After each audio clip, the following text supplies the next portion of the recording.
पंच owners. तो आज के वीडियो में हम देखने वाले हैं Tata Punch owner damage third party insurance renewal series है ये। तो बेसिकली इसमें मैं 3 इंश्योरेंस कंपेयर करने वाला हूँ। एक है टाटा AIG, दूसरा है ICICI लोम्बार्ड, तीसरा है HDFC एर्गो। इन तीनों में से अगर आप देखने जाओगे तो कैसा रहता है आपका, जब आप इंश्योरेंस लेते हो गाड़ी खरीदते टाइम, तभी आपको ये इंश्योरेंस 34,000 डिपेंडिंग ऑन आपके वेरिएंट के ऊपर ये आपको गिरता है इंश्योरेंस। अगर आपका एक शोरूम प्राइस इतना है तो वो हिसाब से आपको टॉप वेरिएंट रहेगा तो आपको महंगा गिरता है इंश्योरेंस, क्योंकि वो उसमें टॉप मॉडल है इसलिए। तो बेसिकली एक रफ एस्टिमेट देता हूँ मैं आपको। बेस मॉडल का लोगे तो 10 से 15,000 का रेंज है, 10 से 25,000 का रेंज है। बाद में एकम्प्लिश और क्रिएटिव लोगे तो उसका रेंज है 10 से लेके 35,000 तक। इसमें एडिशनल कवरेज भी है, एड ऑन्स बोलते हैं जिसे। तो ये आपके ऊपर है, आप कैसा बिठाना चाहते हो इंश्योरेंस। कोई कोई स्टे का भी लेता है, पर्सनल डेथ कवर भी लेता है, बाद में ऐसे बहुत सारे एड ऑन्स है। तो वो जैसा लोगे एड ऑन करोगे वो आपका इंश्योरेंस बढ़ते जाएगा। तो अभी आपका इंश्योरेंस कैसा 1+3 रहता है, 1 ईयर ओनर डैमेज रहता है, जिसमें आपके गाड़ी को कुछ भी होता है, आप खुद ठोकते हो गाड़ी को, पर्सनल डैमेज करते हो तो आप वो क्लेम कर सकते हो। 1 ईयर का रहता है वो, डेट ऑफ परचेज से लेके 1 साल का जो डेट रहेगा वो नेक्स्ट ईयर का। और उसी में रहता है थर्ड पार्टी, उसी में थर्ड पार्टी आपका वैलिड रहता है 3 ईयर्स के लिए, 3 ईयर्स के लिए वैलिड रहता है। बाद में वो एक्सपायर होता है, आपको रिन्यू करना रहता है। ओनर डैमेज का कैसा है, अगर मैं समझो मेरा 15 जन 2020 को मेरा इंश्योरेंस का डेट है, DOP है, मतलब डेट ऑफ परचेस टाइम पे मेरा ये इंश्योरेंस चालू होता है। स्टार्ट डेट है, एंड डेट है मेरा 2023। अगर तो एंड डेट के पहले आपको इंश्योरेंस रिन्यू करोगे तो ये ऑनलाइन हैसल फ्री प्रोसेस हो जाता है। एटलीस्ट टाटा AIG के लिए तो ऐसा ही है, आपको कुछ गाड़ी इंस्पेक्शन करना नहीं रहता है, कुछ नहीं, वो आपका ऑनलाइन ऑटोमेटिकली रिन्यू हो जाता है। पर अगर आप 45 डेज या 90 का गैप रखोगे, आप भूल गए या कहीं बाहर हो और आपको रिन्यू करना है, तब आपको फिजिकल इंस्पेक्शन की ये नीड लगती है। और फिर इंस्पेक्शन होने के बाद आपका जो रहेगा इंश्योरेंस कोटेशन, वो आपको कोट ईमेल के थ्रू भेज देते हैं। तो आपको देखना है IDV वैल्यू आपको मैच करना है। एवरी ईयर IDV आपका 10% डिप्रिशिएशन में होता है। तो वो हिसाब के आपको देखना है कि ज़्यादा मिनिमम वाला नहीं लेना है, हमेशा मैक्सिमम वाला लेना है। कोई कोई इंश्योरेंस वाले रहते हैं जो मैक्सिमम भी करके देते हैं एडजस्टमेंट, पर आपको उस इंश्योरेंस बढ़ता है प्रीमियम, तो वैसे भी आप सेटिंग करके ले सकते हो। तो सबसे एडवांटेजेस है टाटा AIG का वो नंबर 1 पे, क्योंकि उसका टाइप है ऑथराइज टाटा सर्विस सेंटर से।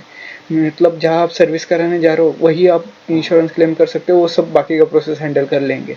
तो इसका एक एडवांटेज ये है। और डिसएडवांटेज ये है क्या, टाटा सर्विस सेंटर का आप जानते हो सर्विस अच्छी नहीं है। तो जो भी काम करोगे इंश्योरेंस में, उसमें कुछ ना कुछ इशू आएगा ही, मतलब ये ठीक से नहीं किया, वो ठीक से नहीं हुआ, तो फिर कैसा वो क्लेम वेस्ट जाता है। फिर वो बोलते हैं आप नेक्स्ट क्लेम में ये करो, इनिशिएट करो, जो भी आपका रेक्टिफाई नहीं हुआ। कोई कोई करके देते, कोई कोई नहीं करके देते, क्योंकि वो उनके जेब से थोड़ी करके देने वाले। तो उनको का पूरा ये पेपर वर्क रहता है, उनको एक एक इसका प्रोडक्ट का या ये इन्वेंट्री में उनका ये रहता है, सब ट्रैक रहता है। तो ये सब थोड़ा इशू है इसमें। दूसरा है ICICI लोम्बार्ड, ये थोड़ा कॉस्टली है टाटा AIG से, वैल्यू फॉर मनी तो नहीं है बिल्कुल। और तीसरा है HDFC एर्गो। अभी मैं इन दोनों पे बात नहीं करूँगा क्योंकि मैंने कभी यूज़ नहीं किया है।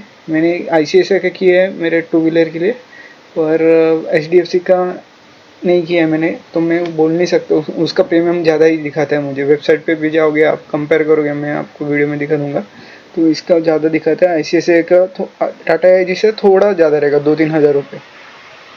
टाटा AIG का थोड़ा लेना सेफ और बेस्ट है। और थोड़ा 19-20 है उसमें, परफेक्ट नहीं है वो भी। और उनका सपोर्ट अच्छा है, ऐप में भी वो लोग फास्ट है, वो लोग का ऐप बेस्ड भी वो आप क्लेम इनिशिएट कर सकते खुद से। अगर आपको लगता है आपका सर्विस सेंटर घटिया है, और तो फिर आप दूसरे सर्विस सेंटर जाके आपका क्लेम इनिशिएट कर सकते हैं। तो ये एक उसका एडवांटेज है अच्छा। बाकी टाटा एआईजी का वैल्यू फॉर मनी है और फ्लेक्सिबल है। अगर आप एनसीबी क्लेम नहीं करते हो तो और आपको सस्ता गिरता है प्रीमियम, डायरेक्ट 2000 का डिफरेंस गिरता है। पर अगर आप एक साल में गाड़ी कहीं ठोक देते हो या इंश्योरेंस क्लेम करते हो तो आपका एनसीबी निकल जाता है, 20% से डायरेक्ट 0% हो जाता है वो। तो फिर वो आपको बेयर करना पड़ता है खुद से पॉकेट से, प्लस आपको जीएसटी भी देना पड़ता है 18%। तो अगर वो इंश्योरेंस 4000 का होगा तो उसका 1-2 हज़ार रुपये ऊपर पकड़ लो, 6000 में गिरता है वो इंश्योरेंस। तो ऐसा है। और बाद में एड ऑन कवर में आपको कैसा है, स्टैंडर्ड वारंटी में आपको RSA प्रोवाइड करती है टाटा, तो आपको वो लेने की गरज नहीं है एड ऑन में। और एक्सटेंडेड वारंटी कोई कोई लेता है, मतलब 2+3, 2 ईयर स्टैंडर्ड वारंटी और 3 years extended warranty, 6000 per year extended warranty का कुछ तो कॉस्ट चल रहा है ऑफर में। और ये ऐसा 3 साल का एक साथ लोगे तो 21,000 कुछ तो देते EMI पे। पर इसका एक कैसा है, अगर आप एक्सटेंडेड वारंटी लेते हो तो आपको कंपलसरी AMC लेना ही पड़ता है, तभी जाके आप एलिजिबल होते हो एक्सटेंडेड वारंटी के लिए। अगर आप बीच में स्किप करोगे, सर्विस सेंटर से सर्विस नहीं कराओगे रेगुलरली तो और AMC नहीं करोगे तो फिर वो आपका एक्सटेंडेड वारंटी वॉइड हो जाता है। और ऊपर से ये लोग को गाड़ी पूरा स्टॉक चाहिए, मतलब आप कुछ भी नहीं फिटिंग कर सकते एक्स्ट्रा। अगर गाड़ी में जाके कुछ इशू होता है तो वो सीधा ब्लेम करेंगे, आफ्टर मार्केट आपने ब्ला ब्ला इंस्टॉल किए, आप रिस्पॉन्सिबल। इवन आप वाइपर भी चेंज करोगे तो वो सीधा बोल देते वाइपर की वजह से इंजन डैमेज हुआ है। उनका लॉजिक नहीं रहता, कुछ सेंस नहीं है बात करने का उनका, वो उनको सिर्फ वो ब्लेम डालना रहता है कस्टमर पे। या तो फिर आप रिटर्न में लिख के लो कि मैंने ये मॉडिफाई किए, आप मुझे इसके बेसिस पे अगर एक्सटेंडेड वारंटी देते हो तो मैं, और उसके डैमेजेस अगर फ्यूचर में डैमेज होता है तो उसका रिकवरी करते हो तो मैं ये लेने के लिए तैयार हूँ। मतलब जो पार्ट आपने लगाया उसको छोड़ के अगर कुछ डैमेज होता है OEM प्रोडक्ट को, स्टॉक प्रोडक्ट को, तो वो लोग का रिस्पॉन्सिबिलिटी वो लेना चाहिए। पर वो लोग नहीं लेते, लफड़े में नहीं गिरते, वो सिर्फ आपको सेल्स के टाइम पे वो लोग को कैसा पिच करते हैं आपको, ले लो सर ये वो मैं करके दूंगा। फिर बाद में कैसा वो लोग का, टाटा में एम्प्लॉयज़ ज़्यादा करके स्टेबल नहीं रहते। आप देखो जाके सर्विस सेंटर में वो लोग को निकल जाते, मतलब उधर बहुत इश्यूज है सर्विस सेंटर में, मतलब उनका टीम का खुद का इंटरनल मैटर रहता है और सर्विस भी बराबर नहीं है, तो उनका ही क्राइसिस है। तो और आप जाओगे उधर, उधर आपको एंटरटेन भी नहीं करते। टाटा में कुछ नहीं होता वैसा, आपको बिठा देंगे, अंदर क्या चल रहा है आपको भी मालूम नहीं। और मैं तो सर्विस खड़े रह के कराता हूँ भले, इसलिए मैंने सिर्फ 3 सर्विस क्लेम किए। बाद में मुझे जब बोला AMC खरीदने पड़ेगा, 4th सर्विस मैंने खरीदा। पर जब मैंने 5th सर्विस का एस्टीमेट सुना, मैं बोला नहीं चाहिए मुझे, मैं बाहर से करा लूँगा, वारंटी वर्ड हो गई चलेगा, मुझे फ़र्क नहीं है, मैं इंश्योरेंस देख लूँगा या फिर खुद का एक्सपेंस से बेयर करूँगा लॉस।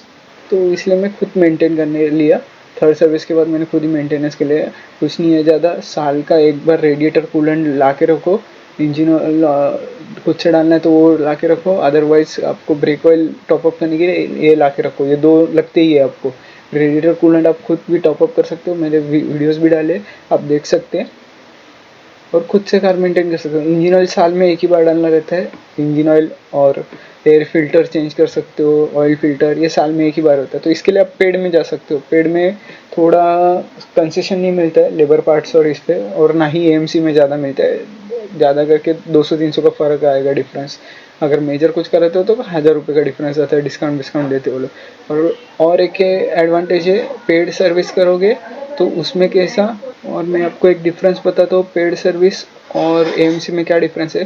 पेड वालों को फर्स्ट प्रायोरिटी दी जाती है क्योंकि वो कैसा कैश पेमेंट रहता है वो, और AMC वालों को कैसा उनका वारंटी में रहता है, AMC और एक्स्ट्रा ईमेल प्रोसेस रहता है। मतलब अभी समझ आपका XYZ खराब हो गया, तो खराब हो गया तो उसके लिए क्या वो लोग इंटीमेशन डालते मेल पे, क्या ये इनका खराब हो गया, इनका वारंटी में प्लीज़ ये पार्ट सेंड करो, तो वो पार्ट आएगा पुणे से, वो चक्कन के प्लांट से आएगा, फिर आपको 7 दिन गाड़ी वेट करना पड़ेगा, फिर वो लोग यूज़ भी करेंगे आपकी गाड़ी। तो ये एक थोड़ा डिसएडवांटेज है। बाद में पेड में कैसा, पेड में आप पे करोगे ऑन द स्पॉट, वो जितना भी रहेगा आ जाएगा अवेलेबल, नहीं तो आप बोल सकते हो मुझे नहीं कराना और निकल जा सकते हो वहाँ से। तो यही है इंश्योरेंस का। टाटा AIG थोड़ा बेस्ट है, वैल्यू फॉर मनी है, और आप इसके लिए जा सकते हो। वीडियो देखने के लिए धन्यवाद, थैंक यू।